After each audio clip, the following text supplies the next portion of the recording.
দর্শক, তারেক রহমানের নির্বাচনী জনসভার খবর জানাতে খুলনা থেকে সরাসরি যোগ দিচ্ছেন সহকর্মী ফররুখ বাবু। বাবু, তারেক রহমানের জনসভা ঘিরে নেতাকর্মীদের মধ্যে উচ্ছ্বাস কেমন দেখছেন জানাবেন।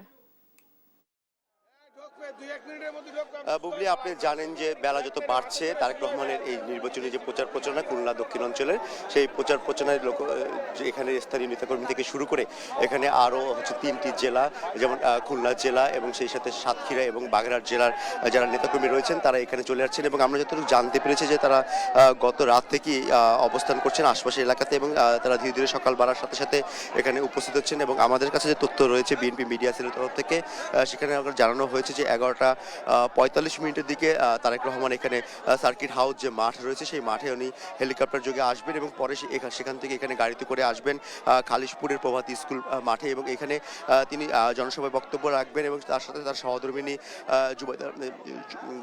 জুবাইদুর রহমান তিনি উপস্থিত থাকবেন। এবং এখানে আসলে স্থানীয় যে যাদের সাথে আমরা কথা বলেছি তারা জানিয়েছেন যে আসলে এখানে মানুষের বেশ কিছু সমস্যার মধ্যে সবথেকে বড় সমস্যা কর্মসংস্থানের সমস্যা, এবং এই এলাকাতে দীর্ঘদিন ধরে আসলে যে মিল কারখানা ধীরে ধীরে বন্ধ হয়ে গেছে, সেই মিল কারখানা বন্ধ হওয়ার পরবর্তীতে এখানে নানা ধরনের মানুষের যে আয় রোজগারের জায়গাটা রয়েছে সেটা সংকুচিত হওয়ার কারণে এখানে মানুষের মধ্যে কিছুটা হতাশা দেখা দিয়েছে। আসলে এখানে মানুষের আসলে যে কর্মসংস্থান কমে যাওয়া সকল বিষয় নিয়ে আপনারা এখানে তারেক রহমান আসলে তার কাছে কি ধরনের বক্তব্য বা তাদের কি ধরনের প্রতিশ্রুতি প্রত্যাশা করছেন?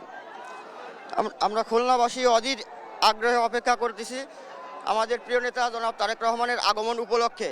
তাদের কাছে আমাদের দাবি হলো, আমাদের এই যে অঞ্চল খুলনার খালিশপুর শিল্প অঞ্চল, শিল্পনগরী নামে পরিচিত, যেটা আজ মৃত নগরীতে পরিণত হয়েছে, আমরা চাই আমাদের নেতার কাছে সে যেন এই নগরীর প্রাণ আবার ফিরিয়ে দেয়।